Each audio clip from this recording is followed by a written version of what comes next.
Exam आ चुके हैं, बहुत कम समय बचा है, तो बहुत ज़्यादा बेचैनी है कि कुछ ऐसा मिल जाए कि फटाफट रिवीजन हो जाए, सब कुछ हो जाए।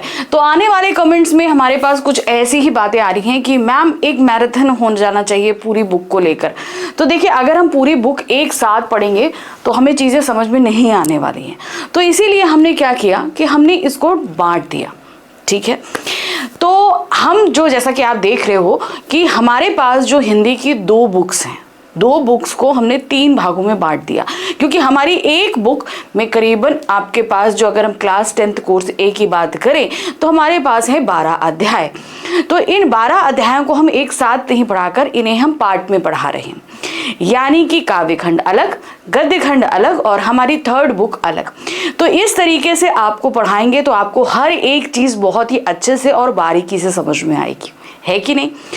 तो एग्ज़ाम बिल्कुल सर पर हैं, कमर कस लीजिए, तैयारी करनी है बहुत अच्छे से। जैसा कि मैंने लास्ट वीडियो में भी आपको बताया था लेखन वाला वीडियो में, कि हमें हर हाल में 10 फरवरी तक अपनी पूरी प्रिपरेशन हिंदी की ख़त्म कर लेनी है।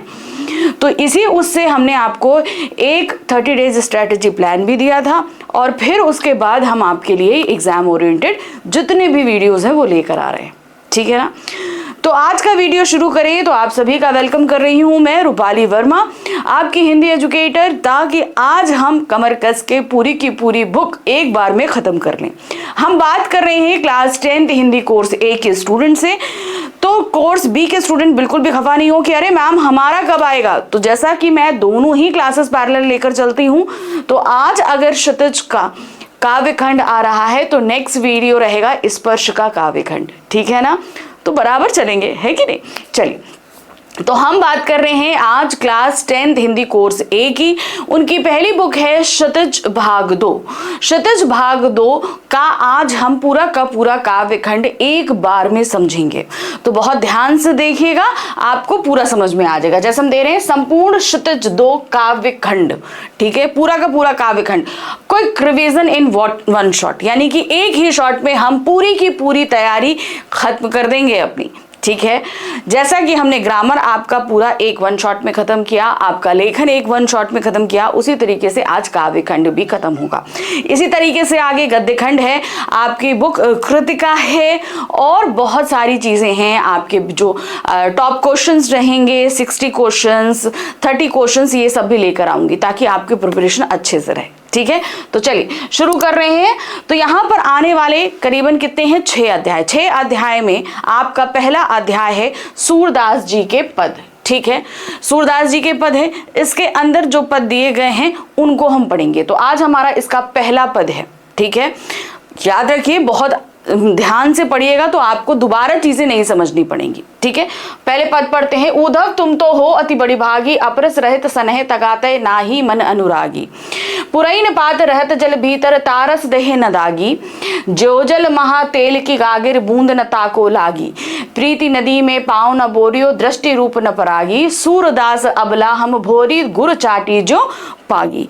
तो अब यहाँ पर क्या कह रहे हैं सूरदास जी, जैसे कि मैंने पहले बताया है कि ये सूरदास जी की जो है वो भ्रमर गीत से लिया गया है। क्या कह रहे हैं, उद्धव तुम तो हो अति बड़ी भागी, यानी कि उद्धव तुम तो बहुत भाग्यशाली हो। तो यहाँ भाग्यशाली कहना लिटरली भाग्यशाली नहीं है, ये उनको तंज किया जा रहा है। कहते हैं ना, जैसे हम किसी को बोलते हैं कि बहुत धीमे धीमे कोई काम करता है तो किसी को हम बोलते हैं अरे तुम तो बड़ा तेज काम कर लेते हो। तो ये उसी तरीके से है। यहाँ पर भाग्यशाली कहने से सीधे सीधे इनका तात्पर्य दुर्भाग्यशाली कहने से है। क्यों? क्योंकि वो श्री कृष्ण के प्रेम से अछूते रहे, इसलिए। आगे बढ़ते हैं। अपरस रहत सनह तगाते नाही मन अनुरागी, यानी कि तुम उनके पास रहे इतने दिन।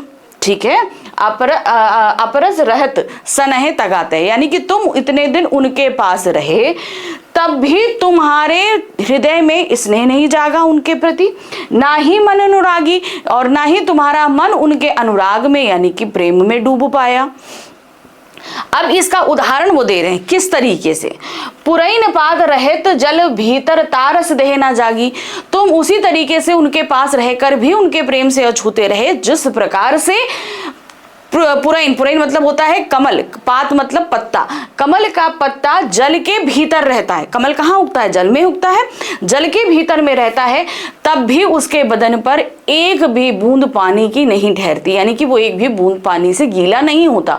आप कभी देखना कमल के पत्ते पे पानी रहेगा तो वो तुरंत निकल जाएगा और उसका दाग भी वहां पर नहीं रहता है, ठीक है।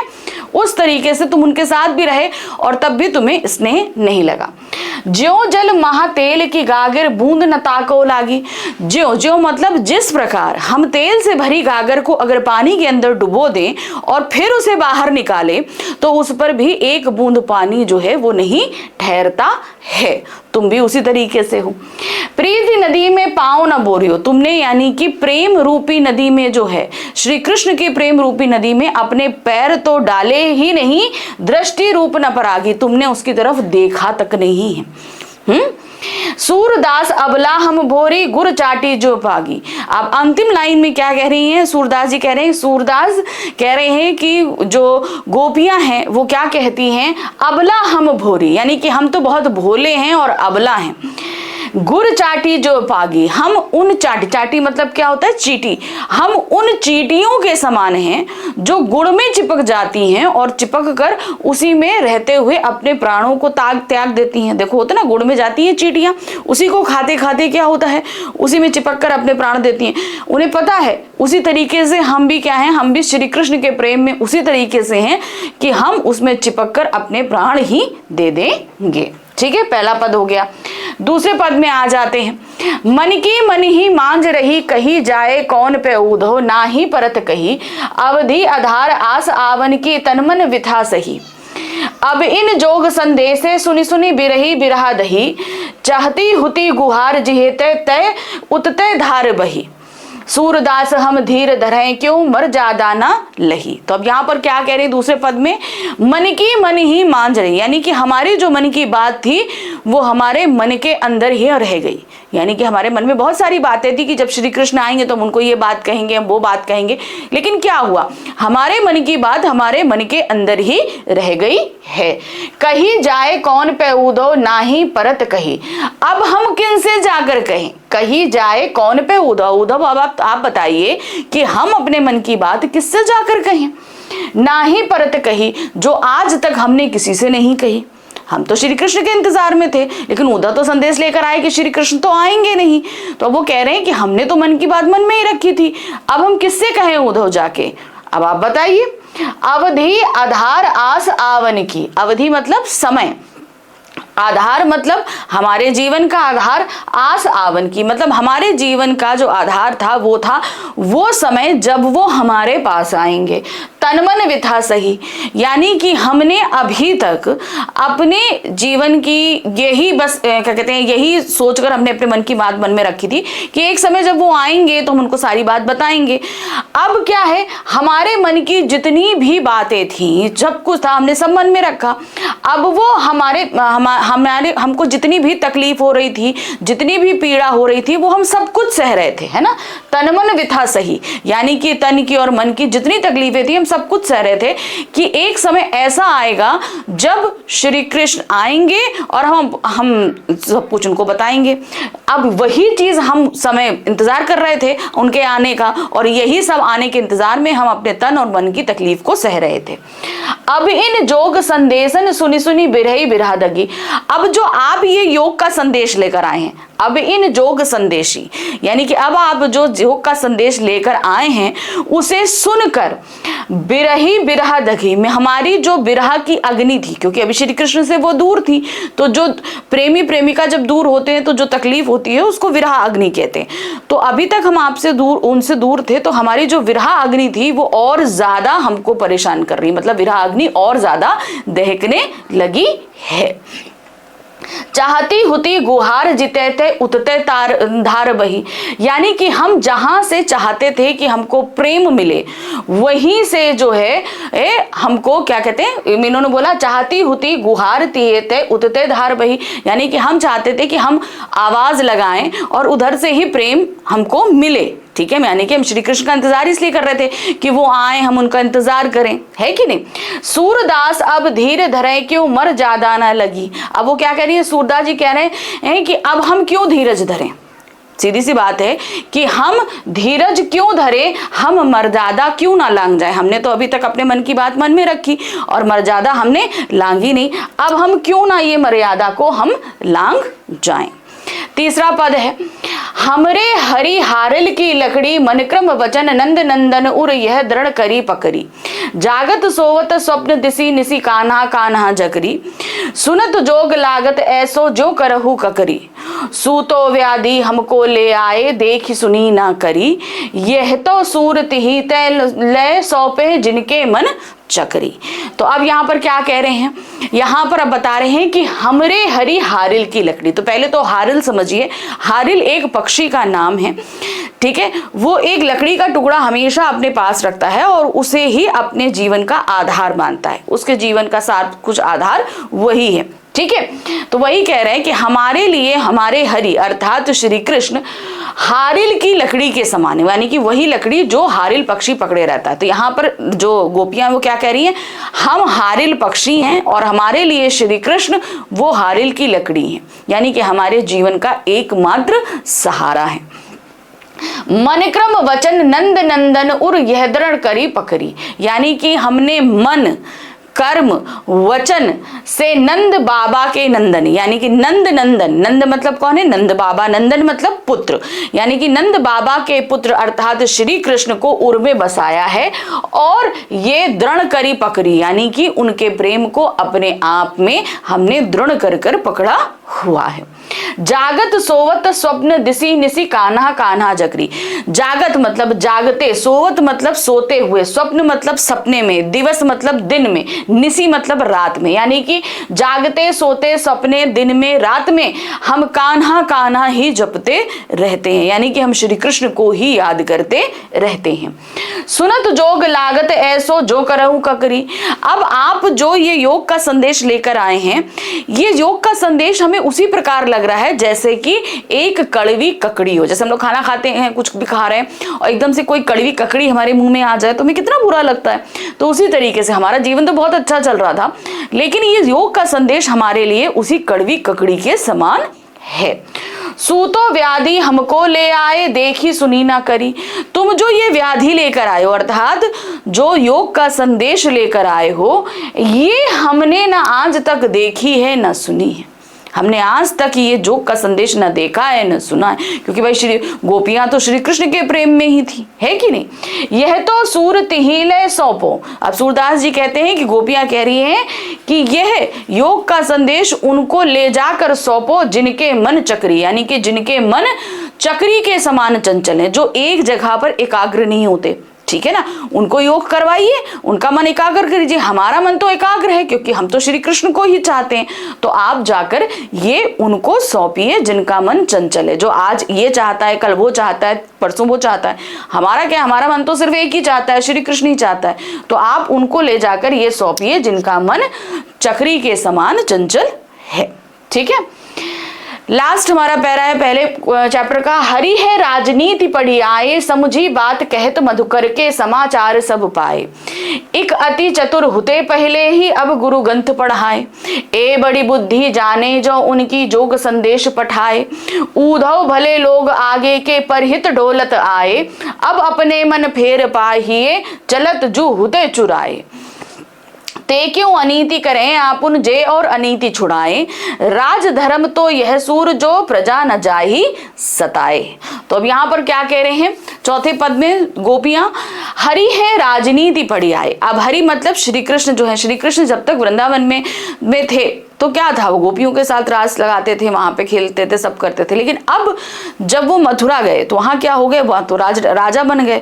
तो वहां जाकर अब उन्होंने राजनीति पढ़ ली है। जाहिर सी बात है, राजनीति पढ़ने का मतलब है कि जो भी काम है वो नफा नुकसान देख कर होता है, यानी कि ये काम हम करेंगे तो कितना लाभ होगा, ये काम करेंगे तो कितना हमको नुकसान होगा। तो ये कहने का तात्पर्य है कि अब उन्होंने राजनीति पढ़ ली, अर्थात अब वो चालाक हो गए हैं।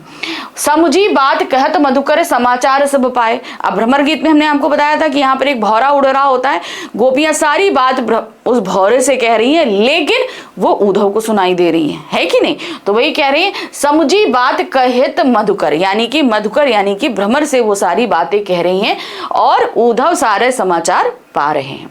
एक अति चतुर होते पहले ही, क्या कह रहे हैं, श्री कृष्ण तो पहले से ही बहुत चतुर थे, अब गुरु ग्रंथ पढ़ाए, अब तो मथुरा जाकर उन्होंने ना जाने कितने ग्रंथ पढ़ लिए हैं, अब तो वो और ज्यादा चतुर और चालाक हो गए हैं। ए बड़ी बुद्धि जानी जो उनकी, यानी कि अब क्या है, अब उनकी बुद्धि बहुत ज्यादा बढ़ गई है, जोग संदेश पठाए, इसीलिए उन्होंने हम खुद ना आकर क्या किया है, जोग का संदेश भेज दिया है। उद्धव भले लोग आगे के, क्या कहते हैं गोपियां, कि पहले के लोग जो हैं वो बड़े ही भले थे, यानी कि अभी से पहले के लोग बहुत ही भले थे। परहित ढोलत आए, यानी कि दूसरे का भला करने के लिए वो दौड़ते हुए चले आते थे। अब ये कहने का तात्पर्य क्या है, एक तो श्री कृष्ण चले गए, वो वादा करके गए थे हम वापस आएंगे, लेकिन अब क्या है, ना आकर उन्होंने योग संदेश पहुंचा दिया है। तो वही चीज वो कह रहे हैं कि एक तो वो पहले से ही बड़े चालाक थे और अब क्या है, और ज्यादा चालाक हो गए हैं। कि मतलब कि पहले के लोग तो दूसरों को भला करने के लिए तुरंत दौड़े चले आते थे, हैं, लेकिन श्री कृष्ण देखो वादा करके भी नहीं आ रहे हैं। अब अपने मन फेर पाहिए चलत जू हुते चुराए, यानी क्या कह रहे हैं, अब अपने मन फेर पाइए, यानी कि अब हम मुझे मेरा मन वापस चाहिए। चलत जो हुते चुराए, यानी कि जो श्री कृष्ण यहाँ से जाते समय चुराकर अपने साथ ले गए थे, वो मन हमको वापस चाहिए। ते क्यों अनीति करें आप उन जे और अनीति छुड़ाएं, यानी कि अब वो खुद ही वो अनीति काम कर रहे हैं। जब वो यहाँ थे तब सबको अनीति यानी कि गलत काम करने से रोकते थे, अब क्या है, अब वो खुद जो है वो गलत कार्य कर रहे हैं। राज धर्म तो यह है सूरदास जी क्या कहते हैं, गोपियां कह रही हैं कि राज धर्म तो यह कहता है, राजा का राज धर्म मतलब राजा का धर्म तो ये कहता है, जो प्रजा न जाए ही सताए, यानी कि किसी भी तरीके से प्रजा को कोई भी दुख या तकलीफ नहीं होनी चाहिए। मगर यहाँ पर क्या कर रहे हैं श्री कृष्ण, यहाँ तो उनकी प्रजा दुखी है, क्यों, क्योंकि श्री कृष्ण उनसे मिलने नहीं आ रहे, खुद राजा होकर वो अपनी प्रजा को दुखी कर रहे हैं। ठीक है ना, तो ये हो गया हमारा पहला चैप्टर सूरदास जी के पद। अब हम आ जाते हैं अपने नेक्स्ट चैप्टर में। नेक्स्ट चैप्टर में हमारे पास में क्या दिया गया है, वो है हमारा तुलसीदास जी के राम लक्ष्मण परशुराम संवाद। अब इसके पीछे का बैकग्राउंड हमने आपको पहले भी समझाया है, फिर से बताते हैं कि जब स्वयंवर सीता स्वयंवर में श्री राम जी द्वारा शिव जी का धनुष तोड़ा गया था, तो उसके टूटने की गुहार से परशुराम जी जो है क्या है, वहां सभा में उपस्थित हो गए, है ना, मिथिला में आकर वहां राजसभा में उपस्थित हो गए और बहुत क्रोधित थे कि उनके परम प्रिय पूज्य शिव जी का धनुष जिसने भी तोड़ा है उसको, उसके ऊपर वो बहुत क्रोधित थे। तो जब वो वहां पर आते हैं तो क्रोध करते हैं, तो लक्ष्मण जी परशुराम जी के बीच में संवाद होता है, बीच में राम जी का भी संवाद है थोड़ा सा। तो इस तरीके से वहां पर जो संवाद हुआ वही थोड़ा सा अंश यहाँ पर रखा गया है। ठीक है, चलिए देखते हैं क्या है। पहला काव्यांश है, नाथ शंभु धनु भंज निहारा, होई केयु एक दास तुम्हारा, आये सु कहा कहीं किन मोही, सुनी रिसाई बोले मुनि कोही, सेवकु सोजो करे सेविकाई, अरिकानी करी लड़ाई, सुनो राम जे ही शिव धनुष तोरा, सहस्त्र बाहु समरूप्यु मोरा, सो बिलगाऊ बिहाय समाजा, नाते मारे जाहे सब राजा, सुनी मुनि वचन लखन मुस्काने, बोले परसु धरे अवमाने, बहु धनु ही तोरे लरकाई, कबू ना असी रिस की गुसाई, जे ही धनु पर ममता के हेत, सुनी रिसाई कह भृगुकुल केतु, रे नप बालक काल बस बोलत तो ही न संभार, धनु ही सम त्रिपुरारी, ई धनु विदित सकल संसार। तो अब यहाँ पर क्या कह रहे हैं, अब गुस्सा हुए वो परशुराम जी, बहुत तेज गुस्सा हुए कि किसने ये धनुष तोड़ा है। तो उनके इस क्वेश्चन के आंसर में राम जी कहते हैं, क्या कहते हैं, नाथ शंभु धनु भंज निहारा, होई केयु एक दास तुम्हारा। क्या कह रहे हैं, नाथ यानी कि प्रभु, किसके नाथ किसके लिए इस्तेमाल हुआ है, परशुराम जी के लिए। नाथ शंभु धनु यानी कि शिव जी के धनुष को भंज निहारा तोड़ने वाला, होई केयु एक दास तुम्हारा, होगा कौन, आपका ही कोई दास होगा। ठीक है, राम जी बड़े विनम्र स्वर में ये कहते हैं कि शिव धनुष को तोड़ने वाला कोई आपका ही दास होगा। आये सु कहा कहीं की मोही, सुनी रसाई बोले मिन कोई। तो आप कह रहे हैं आये सु कहा कहीं किनी मोही, आप आज्ञा दीजिए कि क्या है, मतलब पता ना आज्ञा कहीं किन मोही, यानी कि मैं क्या करूं, आप बताइए मैं क्या करूं, आप आज्ञा दीजिए। सुनी रसाई बोले मिन कोही। इतनी राम जी की बात सुनने के बाद परशुराम जी बोलते हैं क्या, सेवकू सो जो करे सेवकाई, यानी कि सेवक वो होता है जो सेवा का काम करे। ठीक है, सेवक वो होता है जो सेवा का काम करे। अरे कहानी करे अरे लड़ाई, इस तरीके का काम करने वाला व्यक्ति जो है वो तो लड़ाई करने योग्य होता है। यानी कि अब उनके गुरु का धनुष टूटा है तो बहुत क्रोधित है, कह रहे इस तरह का काम करने वाला कौन होता है, वो तो कोई जो है लड़ाई करने योग्य होता है। अरे कहानी करें लड़ाई, यानी कि ये कार्य करने वाला तो लड़ाई करने यानी कि युद्ध करने योग्य होता है।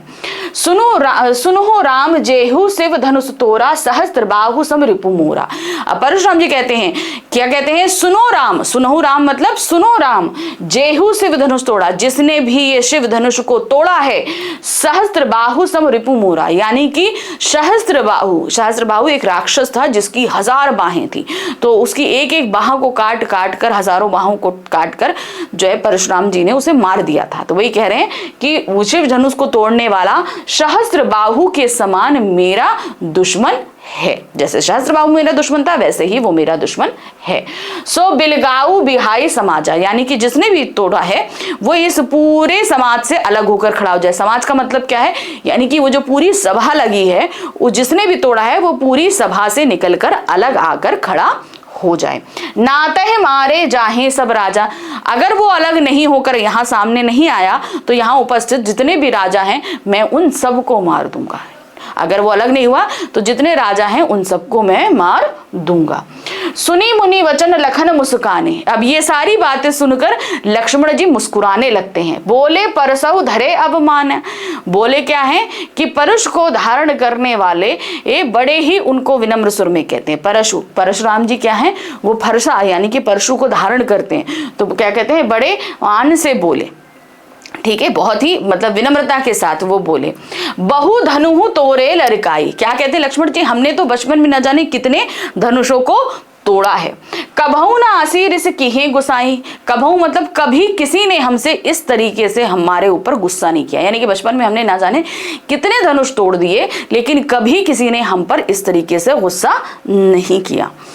ये ही धनु पर ममता केहू होती, आपकी इसी धनुष पर इतनी ममता क्यों है, इतना आप क्यों मतलब प्रेम कर रहे हैं इसी धनुष से। सुनी रसाई कहे भृगुकुल केतु, अब ये सारी बातें सुनकर लक्ष्मण जी की ये सारी बातें सुनकर परशुराम जी यानी कि भृगुकुल केतु, या भृगुकुल केतु किसके लिए इस्तेमाल हुआ है, परशुराम जी के, क्यों, क्योंकि वो भृगु वंश की केतु यानी कि ध्वजा को धारण करते हैं। आप हमेशा जब भी आप उनके कोई भी पिक्चर देखेंगे तो उनके पास एक झंडा रहता है, वो भृगु वंश का है ना, है तो इसीलिए वहां क्या कहते हैं परशुराम को भृगुकुल केतु भी कहा जाता है। ठीक है, ये सारी बातें सुनकर जो है वो क्या होता है, कौन बोलता है, परशुराम जी बोलते हैं, क्या कहते हैं, रे नृप बालक काल बस बोलत तो ही न संभाल, हे नृप बालक यानी कि राजा के पुत्र, तुम्हारे पास काल मंडरा रहा है इसलिए तुम संभल कर नहीं बोल रहे हो, यानी कि तुम्हारा बुरा समय आ गया है इसलिए तुम्हारी जुबान से इस तरीके की बातें निकल रही हैं, तुम संभल कर नहीं बोल रहे हो। धनुहि सम त्रिपुरारी धनु विदित सकल संसारा, यानी कि तुम्हें सारे धनुष त्रिपुरारी के धनुष के समान लगते हैं। ये जो धनुष है ये शिव धनुष है, ये सारा संसार जानता है और इस धनुष को की तुलना तुम बाकी सारे धनुषों के साथ कर रहे हो। चलिए आगे दूसरा काव्यांश क्या कह रहा है, लखन कहाँ हरि हमरे जाना, सुनहु देव सब धनुष समाना, का छति लाभ जून धनु तोरे, देखा राम नयन के भोरे, छुअत टूटत रघुपति ही ना दोसु, मुनि बिनु काज करहे कतरोसु, बोले चितहु परसु के ओरा, रेसट सुनेहि सुभाऊ न मोरा, बालको बोली बधौ नहीं तो ही, केवल मुनि जड़ जानहि ही मोहि, बाल ब्रह्मचारी अति कोही, विश्व विदित क्षत्रिय कुल दोही, भुजबल भूमि भूप बिनु कीन्हा, विपुल बार महिदेव दीना, सहस्त्र बाहु भुज छेद निहारा, परसु विलोकी महिप कुमारा, मातु पिता जाने सोचत वस करहे महिप किशोर, गर्भन के अर्भक दलन परसु मोर अति घोर। अब यहाँ पर क्या कह रहे हैं वो देखिए, लखन यानी कि लक्ष्मणी, कहाँ हरि हमने जाना। क्या कह रहे हैं यहाँ पर, परशुराम जी से कह रहे हैं कि लखन जी कि हमने तो यही जाना है, क्या, सुनहु देव सब धनुष तुम समाना, यानी कि हमारे लिए जितने भी यहाँ पर धनुष हैं वो सभी एक समान ही है। का क्षति लाघु जून धनु तोरा, आपको क्या लाभ क्या हानि इस पुराने धनुष के टूट जाने से, है ना। क्या क्षति, क्षति मतलब क्या, हानि, लाभ हो यानी कि क्या हानि और क्या लाभ है इस पुराने धनुष के टूट जाने से। देखा राम नयन के बोरे, जब ये बात लखन बोल रहे थे तो राम जी की आंखों की तरफ देखते हुए बोल रहे थे। छुअत टूटत रघुपति ना दोषु, यानी कि राम जी ने सिर्फ इसको छुआ, रघुपति मतलब राम जी ने सिर्फ इसको छुआ और उनके छूने मात्र से ये टूट गया। मुनि बिनु काज करहे कतरोसु, आप बिना किसी कारण के इतना गुस्सा कर रहे हैं। मुनि बिनु काज करहे कतरोसु, यानी कि आप बिना किसी कारण के इतना गुस्सा कर रहे हैं। बोले चितहे परशु के ओरा, अब परशुराम जी जो है अपने परशु की तरफ देखकर यानी कि फरसे की तरफ देखकर बोलते हैं। रेसठ सुनहे सुभाव न मेरा, हे सठ यानी कि हे पागल बच्चे यानी कि हे दुष्ट बालक, तुमने मेरे स्वभाव के बारे में नहीं सुना है क्या। परशुराम जी बोल रहे हैं। बालको बोली बधौ नहीं तोरी, यानी कि तुमको बालक समझकर अभी तक मैंने तुम्हारा वध नहीं किया है, क्योंकि वो बहुत गुस्से वाले हैं। कह रहे मैंने तुम्हें बालक समझकर अभी तक तुम्हारा वध नहीं किया है। केवल मुनिजड़ जाही मोही, क्या तुम सिर्फ मुझे एक साधारण मुनि समझ रहे हो, यानी कि तुम क्या सिर्फ मुझे एक साधारण मुनि समझते हो। बाल ब्रह्मचारी अति कोही, मैं क्या हूं, मैं बाल ब्रह्मचारी हूं और अत्यधिक क्रोधित हूं। ठीक है। विश्व विदित क्षत्रिय कुल दोषी, विश्व पूरा विश्व में ये चीज विदित है, यानी कि पूरा विश्व इस चीज के बारे में जानता है कि मैं क्षत्रिय कुल का शत्रु हूं। क्षत्रिय कुल कौन, मतलब जैसे राजा वगैरह होते हैं ना जो युद्ध वगैरह लड़ते हैं, तो उन्होंने कहा कि पूरा विश्व ये चीज जानता है कि मैं क्षत्रिय कुल का जो है वो द्रोही यानी कि उनका विरोधी हूं, दुश्मन हूं। भुजबल भूमि भूप बिनो किया, यानी कि भुजबल यानी कि अपनी ताकत से इस भूमि यानी कि पृथ्वी को भूप यानी कि राजाओं के बिना किया है। मैंने कई बार इस धरती को अपने बाहुबल से इसे क्या किया, इस धरती के जितने राजा थे उन सभी को मार दिया। ठीक है। अब भाई धरती को चलाने का काम कौन करता है, राजा करता है। अब जब सारे राजा खत्म हो गए तो क्या हुआ, विपुल बार महिदेव दीना, विपुल यानी कि ना जाने कितनी बार मैंने ये धरती को चलाने का काम महिदेव यानी कि ब्राह्मणों को दे दिया था। यानी कि सारे राजा थे, सबको मार दिया और क्या किया, मैंने ब्राह्मणों को ये धरती चलाने दिया। ये काम उन्होंने एक बार नहीं कई बार किया, यानी विपुल बार यानी कि कई बार उन्होंने ये काम किया है। सहस्त्र बाहु भुज छेद निहारा, सहस्त्र बाहु की जो 1000 बाहें थी उन्हें एक एक करके मैंने सब काट कर उसे मृत्यु लोक पहुंचा दिया। परशु विलोक महिप कुमारा, और तुम जो है इस परशु को बहुत ही राजा के बालक यानी कि महिप कुमार यानी कि लक्ष्मण के लिए कह रहे हैं कि परशु विलोकी यानी कि इस परशु को देखो, इसी परशु ने ही ये सारा काम किया। फरसे ने, हे राजा के बालक तुम इस फरसे की तरफ देखो। मातु पिता जान ही सोचत वस करही महिष किशोरा, तुम्हारे माता पिता के बारे में सोचकर, ठीक है, तुम्हारे माता पिता आ जान ही सोचत करही महिष किशोरा, यानी कि हे राजा के बालक मैं तुम्हारे माता पिता के बारे में सोच विचार कर ही जो है कुछ नहीं कर रहा हूं। अर्थात इनके कहने का तात्पर्य ये था कि नहीं तो अब तक इस फरसे से मैंने तुम्हारे प्राण ले लिए होते, सिर्फ तुम बालक हो इसलिए नहीं मार रहा और तुम जो है तुम्हारे माता पिता के बारे में सोच रहा हूं। ठीक है। गर्भन के अर्भक दलन परसु मोर अति घोरा, यानी कि इस फरसे की आवाज से, सिर्फ गरज मात्र से क्या होता है, गर्भ में पल रहे, माताओं के गर्भ में पल रहे बच्चे तक अपने प्राणों को त्याग देते हैं। ठीक है। चलिए अब आ जाते हैं तीसरा काव्यांश। क्या दिया गया है, बिहसी लखन बोले मृदुबानी, अहो मुनि सी महाभट मानी, पुनि पुनि मोहि दिखाओ कुठारू, चहत उड़ाऊ फूक पहारू, इहा कुंभा बतिया कोहू नाही, जे तर्जनी देख मरी जाही, देखी कुठार सरासन बाना, मैं कछु कहा सहित अभिमाना, भृगुसुत समुझी जने एऊ बिलोकी, जो कुछ कहूं सहे रिस रोकी, सुर महिसुर हरिजन अरुगाई, हमरे कुल इह पर ना सुराई। बधे पापू अपकीर्ति हमारे, मारतु पाप परे तुम्हारे। कोटि कुलस सम वचन तुम्हारा, व्यर्थ धरऊ धनुबान कुठारा। जो विलो की अनुचित कहें, क्षमऊ महामुनि धीर। सुने रोसु भृगुवंशी मुनि, बोले धीरा गिरा गंभीर। अब यहाँ पर क्या हो रहा है, चलिए देखते हैं। क्या बिहसी लखन बोले मृदुबानी, यानी कि अब तो उन्होंने अपना जो कुठार है, फरसा है, उसको दिखाकर लक्ष्मण जी को धमका भी दिया। अब लक्ष्मण जी क्या कह रहे हैं, बिहसी लखन बोले मृदु, यानी कि बड़े हंसते हुए कोमल स्वर के साथ में लक्ष्मण जी बोले, अहो मुनिसी महाभट मानी, माना कि आप बहुत महान हैं। ठीक है, मैं आपका बहुत सम्मान करता हूं, आप बहुत महान हैं, पर पुनि पुनि मोहि दिखाओ कुठारा। आप बार बार मुझे अपना ये कुठार यानी कि फरसा क्यों दिखा रहे हैं, दिखाकर आप मुझे क्यों डरा रहे हैं।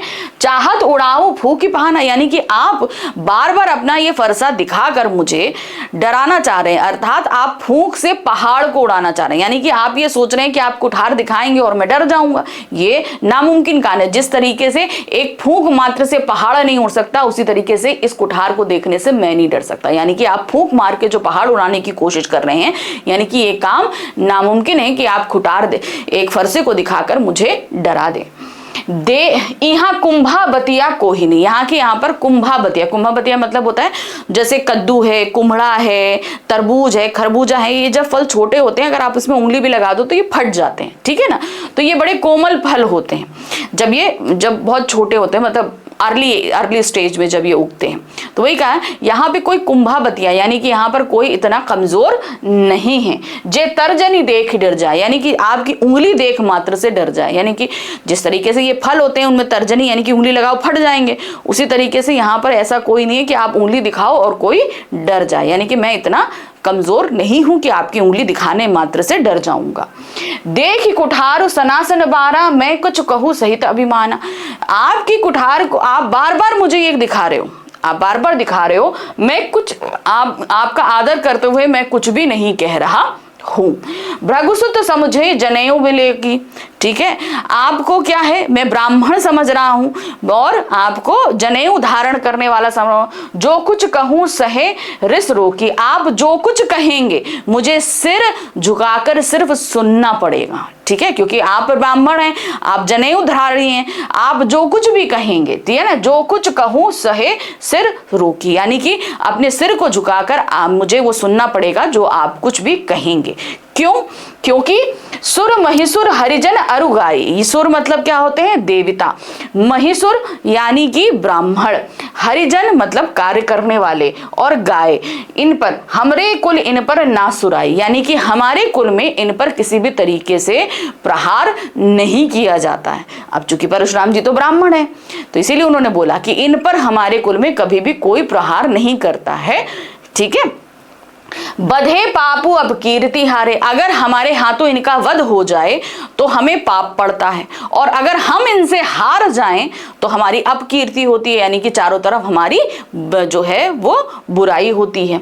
मारुतु पाप रहे तुम्हारे, यानी कि अगर आप हमें मारेंगे भी तो क्या होगा, हमें आपके पांव छूने पड़ेंगे, ठीक है, मतलब हम आप पर दोबारा प्रहार नहीं कर सकते। कोटि कुलस सम वचन तुम्हारा, यानी कि कोटि यानी कि लाखों, कुलसी मतलब बहुत ही कड़वे, सम वचन यानी कि कोटि कुलस यानी कि हजारों जहरीले वाणों के समान आपके वचन हैं। यानी कि आप जो बोल रहे हैं वो क्या है, वो हजारों जो है जहरीले बाणों के समान है। व्यर्थ धरऊ धनु बाण तुम कुठारा, यानी कि आपने बेकार ही धनुष बाण और कुठार को धारण किया है, ये सारा काम तो आपके वचन ही कर देते हैं, इतने जहरीले हैं, ठीक है। जो बिलो की अनुचित कहें क्षमहु महामुनि धीर। अब हाथ जोड़कर कहते हैं लक्ष्मण जी, अगर हमने कुछ आपसे गलत कह दिया है तो इसके लिए आप हमें क्षमा करिएगा। सुनी रोष भृगुवंशी बोले गिरा गंभीर।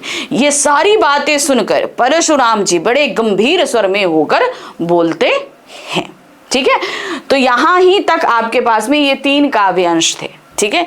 इन 3 काव्यांशों को ही हमारे सिलेबस में रखा गया था, बस यहीं तक था। ठीक है, अब हम बढ़ते हैं अपने नेक्स्ट यानी कि थर्ड चैप्टर हमारा कौन सा है? आत्मकथ्य जयशंकर प्रसाद जी का। अब जयशंकर जी प्रसाद जी से उनके मित्रों ने उनसे आत्मकथा लिखने के लिए, जैसे सभी लेखक लिखते हैं उसी तरीके से उनके मित्रों ने भी उनसे क्या कहा कि भाई आप आत्मकथा लिखिए, ठीक है। तो उनसे कहा गया, तो लेकिन वो कहते हैं, मना कर देते हैं कि हम आत्मकथा नहीं लिखेंगे।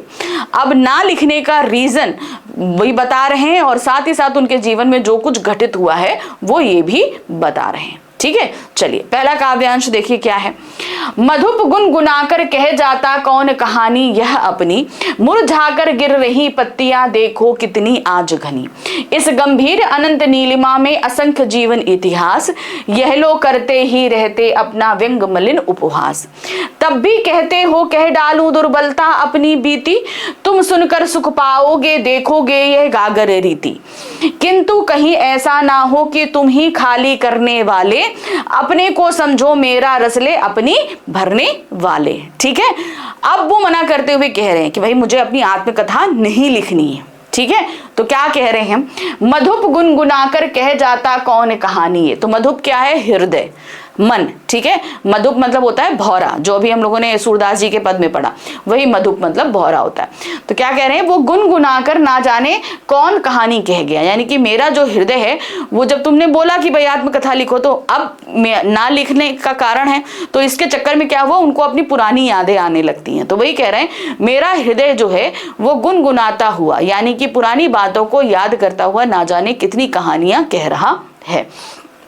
मुरझाकर गिर रही पत्तियां देखो कितनी आज घनी, यानी कि क्या है? अब यहां पर मुरझाकर गिर रही पत्तियां, मुरझाकर गिरने का मतलब क्या है? दुखी होकर, वो कह रहे हैं मुरझाना का मतलब क्या है? दुखी होने से है। देखो गिर रही पत्तियां, क्यों गिर रही पत्तियां? ना जाने कितने लोग जो हैं वो अपनी आत्मकथा लिखने के बाद मृत्यु को प्राप्त हो गए, यानी कि बहुत सारे लोग हैं जिन्होंने अपनी आत्मकथाएं लिखने, देखो ना जाने कितनी कहानियां लिखी और वो अब इस दुनिया में नहीं है, ठीक है। तो ये बात वो दुखी होकर कह रहे हैं। इस गंभीर अनंत नीलिमा में असंख्य जीवन इतिहास, यानी कि इस पूरी पृथ्वी पे ना जाने कितने लोगों ने अपना जीवन इतिहास लिखा, यानी कि ना जाने कितने लोगों ने अपनी आत्मकथा को लिखा है। यह लोग करते ही रहते अपना व्यंग मलिन उपहास, और जो लोग क्या है, जो अपनी आत्मकथा लिख गए, अब वो लोग क्या है, उनकी आत्मकथाएं जब लोग पढ़ते हैं तो क्या करते हैं? मलिन उपहास करते हैं, यानी कि उनके जीवन की कथा को पढ़कर उनके ऊपर व्यंग करते रहते, उनका उपहास करते, उनका मजाक उड़ाते रहते हैं। तब भी कहते हो कह डालूं दुर्बलता अपनी बीती, मतलब मैं सब ये देख रहा हूं कि इतने सारे लोगों ने अपनी आत्मकथाएं लिखी, लोग उनकी आत्मकथा को पढ़ते हैं, उनका मजाक उड़ाते हैं, हंसी करते हैं, और ये सब देखने के बाद भी तुम कहते हो कि मैं अपनी आत्मकथा लिखूं, ठीक है।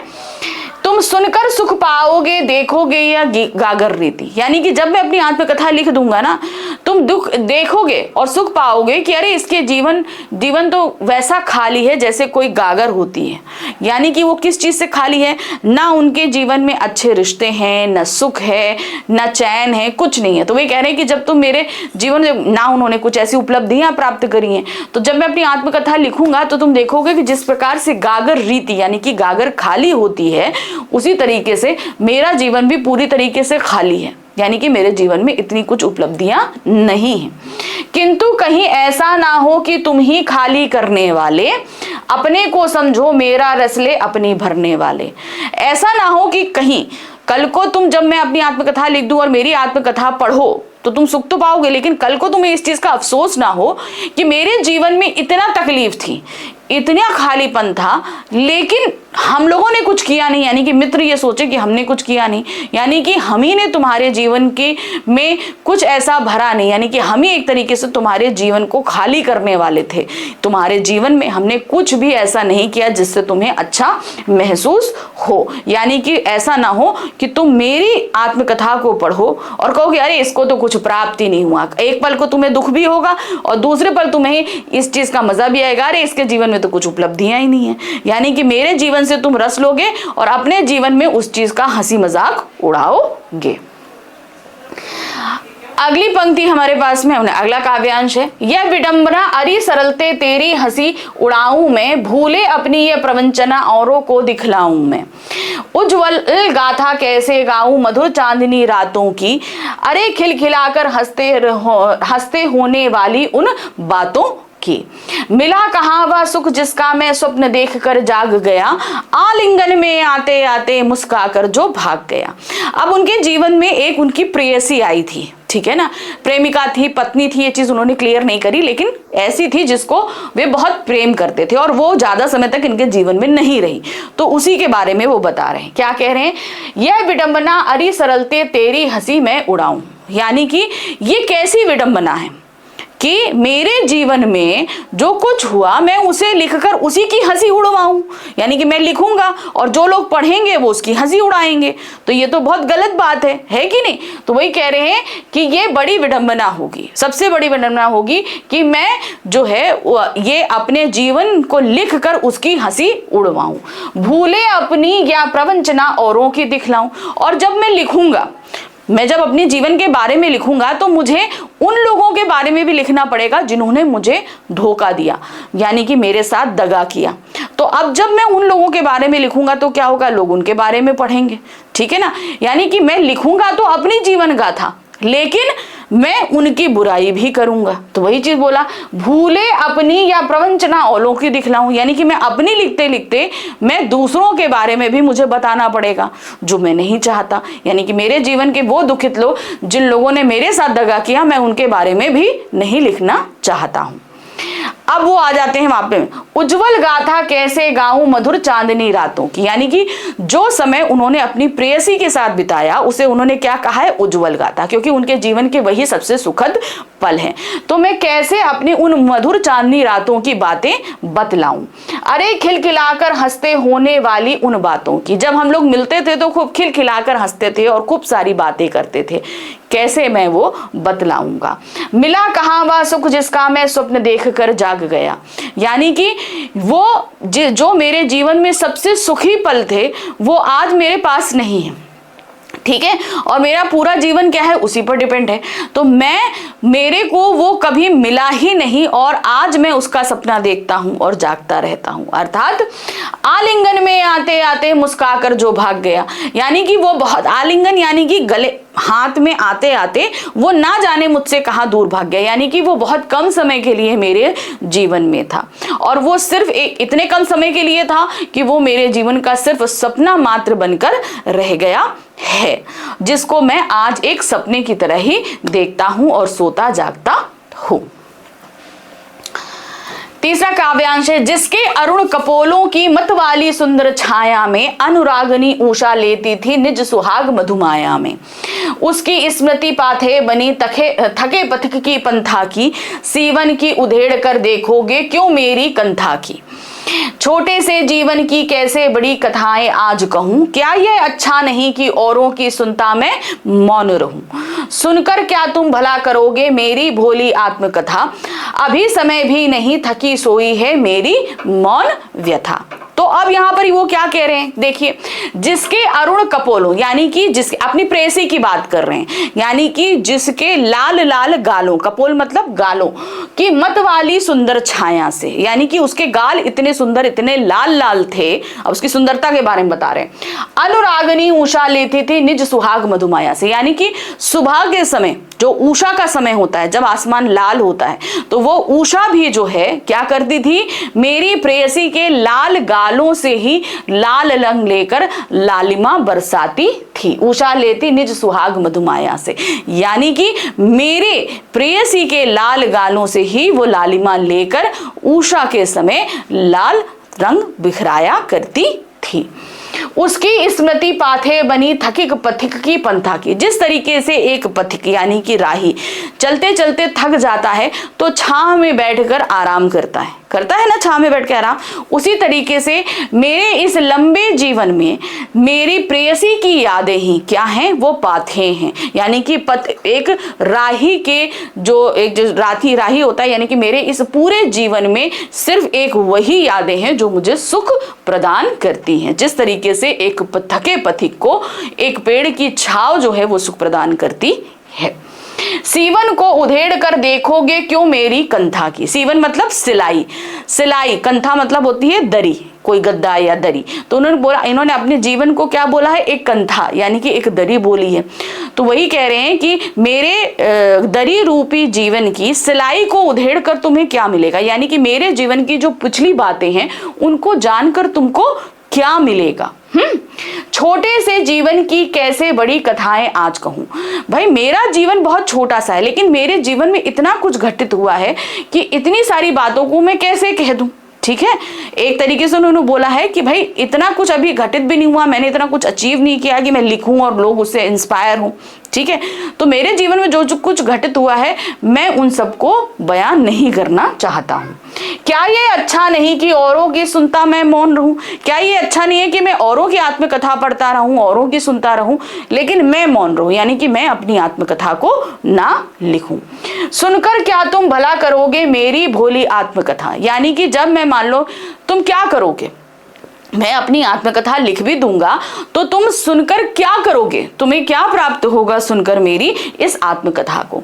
अभी समय भी नहीं थकी सोई है मेरी मौन व्रथा, यानी कि मेरे जीवन में जो कुछ घटित हुआ है उसने मुझे तकलीफ दी है, तो वो अभी तकलीफें मेरी सोई पड़ी हैं, यानी कि अब मैं आत्मकथा लिखकर उन्हें जगाना नहीं चाहता, यानी कि अभी वो समय नहीं है कि मैं अपनी उन तकलीफों को याद करूं और आत्मकथा को लिखूं। इससे अच्छा है कि वो सोई है, उनको सोते रहने दो, मैं चुप रहूं, अर्थात मैं कोई आत्मकथा नहीं लिखना चाहता हूं। तो आत्मकथा तो उन्होंने नहीं लिखा, लेकिन इस कविता के माध्यम से उन्होंने अपने जीवन में जो कुछ घटित हुआ है उसे आत्मकथ्य के रूप में प्रस्तुत कर दिया। जैसे कथ्य आप बोलते हैं ना, हम लोग समरी लिखते हैं, कहानी लिखने से पहले एक छोटा सा नैरेटिव लिखते हैं, तो उसी तरीके से उन्होंने यहाँ पर क्या किया है कि पूरी आत्मकथा नहीं लिखकर उसे एक छोटे से वे में हमारे सामने प्रस्तुत कर दिया है, मतलब मना करते हुए कि वो हम आत्मकथा नहीं लिखेंगे। ठीक है, तो ये हमारा 3rd चैप्टर खत्म हो गया। अब हम बढ़ते हैं अपने कौन से 4th चैप्टर की तरफ। तो अब हमारे पास में आ गया है हमारा कौन सा 4th चैप्टर। 4th चैप्टर के अंदर हमारे पास में कितनी 2 हैं, उत्साह अट नहीं रही। 2 कविताएं हैं, किसकी, सूर्यकांत त्रिपाठी निराला की। तो सबसे पहले हम देखने जा रहे हैं उत्साह। ठीक है, उत्साह कविता में क्या है, बहुत छोटी सी कविता है, देखिए क्या है। बादल गरजो घेर घेर घोर गगन धराधर हो, ललित ललित काले घुंघराले बाल कल्पना कैसे पाले, विद्युत छवि उर्मे कवि नवजीवन वाले, वज्र छिपा नूतन कविता फिर भर दो बादल गरजो। तो अब सूर्यकांत त्रिपाठी क्या है, ये एक आवाहन गीत है, यानी कि बादलों को बुला रहे हैं। ठीक है, बादलों के माध्यम से क्या है, वो क्रांति करना चाहते हैं, अर्थात बदलाव लाना चाहते हैं। ठीक है, अब ये दोहरी कविता है, समझिए। जब बादल आते हैं तो प्रकृति में बदलाव होता है, और जब क्रांति होती है तो जो निम्न लोग होते हैं उनके जीवन में भी बदलाव होता है। ठीक है ना, तो ये बादलों के माध्यम से बदलाव करने की बात को कर रहे हैं। देखिए क्या है, बादल गरजो, क्या करें, बादल बरसने से पहले क्या है, खूब तेज गरजते हैं, और जब गरजते हैं तो क्या होता है, लोग बहुत ज्यादा एक्साइटेड हो जाते हैं। कितना अच्छा लगता है गर्मी के बाद जब बादल आने की आवाज आती है, तो हम लोग को भी बहुत अच्छा लगता है कि नहीं। तो वही कह रहे हैं, बादल को गरजने के लिए बोल रहे, क्या कह रहे हैं, घेर घेर घोर गगन धराधरो। धराधर मतलब कौन है, यानी कि क्या कह रहे हैं बादलों से कि तुम घेर लो, चारों तरफ से जो है वो गगन में फैल जाओ और इस धरती को ढक दो। धराधर हो, यानी कि बादलों तुम चारों तरफ आसमान को घेर लो, यानी कि उनको ढक दो, काले काले बादल। ललित ललित काले घुंघराले, अब जब बादल आते हैं तो कैसे होते हैं, वो करली करली होते हैं ना, तो जैसे वो बादल कैसे लग रहे हैं देखने में, जैसे ललित ललित, यानी कि नए नए निकले हुए, काले घुंघराले, यानी कि छोटे बच्चों के जो काले काले घुंघराले बाल निकलते हैं उस तरीके से वो प्रतीत हो रहे हैं, दिख रहे हैं दिखने में। बाल कल्पना कैसे फाले, यानी कि कैसे हैं वो, अब दिखने में तो बच्चों के बालों जैसे लग रहे हैं, लेकिन वो पल पल अपने रूप को बदल रहे हैं। जिस प्रकार से एक छोटा बच्चा अपनी इमेजिनेशन से सब कुछ बहुत जल्दी जल्दी बदलता है कि नहीं, उसकी सोच, उसकी हर एक चीज बहुत जल्दी जल्दी परिवर्तित होती है, उसी प्रकार से तुम अपने स्वरूप को बदल रहे हो। विद्युत छवि उर्मे कवि नवजीवन माले, यानी कि तुम बिजली जिस तरीके से तुम बादलों के अंदर बिजली चमकती है, यानी कि विद्युत छवि, तुम अपने अंदर अपने हृदय में जिस तरीके से एक बिजली को छिपा कर रखते हो, विद्युत छवि अपने हृदय में है कवि नवजीवन वाले, यानी कि तुम उसी प्रकार से यहाँ पर नवजीवन भर दो जिस तरीके से एक कवि नई कविता की रचना करता है। ठीक है, तुमने अपने हृदय में बिजली को छुपा रखा है। अब ये बिजली क्या होती है, बिजली कहीं जब गिरती है तो क्या होता है, वहां पे सब कुछ तबाह हो जाता है। तबाह होने के बाद वो जगह जो है वो बहुत उर्वरक हो जाती है, हमेशा समझिएगा, डिस्ट्रॉय होती है यानी खत्म हो जाती है, नुकसान होता है, लेकिन उसके बाद वहां पर बहुत उर्वर हो जाता है, यानी कि क्या होता है, वहां पर नया जीवन पनपता है। ठीक है, तो वही उन्होंने बोला कि जिस प्रकार बिजली गिरती है और वहां पर नया पनपता है उस तरीके से है। वज्र छिपा नूतन कविता, यानी कि तुम्हारे हृदय में वज्र छिपा है, क्यों, क्योंकि तुम बदलाव ला रहे हो, और क्या है, तुम्हारा नूतन कविता, जिस प्रकार से नई कविता सब कुछ बदल देती है उसी तरीके से। ठीक है, फिर भर दो बादल बरसो, यानी कि तुम वज्र गिराओ, सब कुछ तबाह करो और एक नई कविता की तरह फिर से सब कुछ रच दो, सब कुछ एक नया कर दो, बादल गरजो। विकल विकल उन्मन थे उन्मन, विश्व के निदाद के सकल जन, आए अज्ञात दिशा से अनंत के घन, तप्त धरा जल से फिर शीतल कर दो, बादल गरसो। अब क्या कह रहे हैं, विकल विकल उन्मन थे उन्मन, यानी कि क्या थे, विश्व के निदाद के सकल जन, यानी विश्व के जितने भी लोग थे, क्या थे, निदाद मतलब गर्मी से परेशान थे, यानी कि इस गर्मी से, क्योंकि वर्षा ऋतु से पहले क्या होता है, ग्रीष्म ऋतु होती है, कितनी भयंकर गर्मी पड़ती है, मई जून में पड़ती है ना, तो इस प्रचंड गर्मी से इस धरा के सारे लोग बहुत परेशान थे, विकल थे और उन्मन थे, यानी कि बहुत परेशान थे, दुखी थे, बेचैन थे। आए अज्ञात दिशा से अनंत के घर, अब क्या होता है, बादल तो किसी भी दिशा से आ जाते हैं, यानी कि किसी अज्ञात दिशा से जो है वो क्या आए, अनंत के घन, यानी कि अनंत, जिनकी कोई मतलब आदि है ना अंत है, इतने सारे बादल आ गए। तप्त धरा जल से भर दो, यानी कि इस तपती हुई धरती को तुम फिर से जल से भर दो। शीतल कर दो, बादल गरजो, यानी कि इस धरती को ठंडा कर दो, बादल गरजो। अब हमारे पास में आ गई हमारी दूसरी कविता, यानी कि इसी 4th चैप्टर में हमारी दूसरी कविता है, कौन सी, अट नहीं रही। ये भी सूर्यकांत त्रिपाठी निराला जी द्वारा लिखित ही है। अब अट नहीं रही, ये फागुन मास की सुंदरता को बता रही है। जहां अभी देखिए वर्षा ऋतु में हम बादलों की सुंदरता, उनके आने और बादलों में धरती में बदलाव की बात कर रहे थे, अब क्या है, जब फागुन मास आता है, ठीक है, तो क्या होता है, चारों तरफ बहुत अच्छी सुंदरता हो जाती है, क्योंकि फागुन मास में ही बसंत ऋतु आती है ना, तो बसंत ऋतु को इसलिए ऋतुओं का राजा कहा जाता है, समझ में आया ना।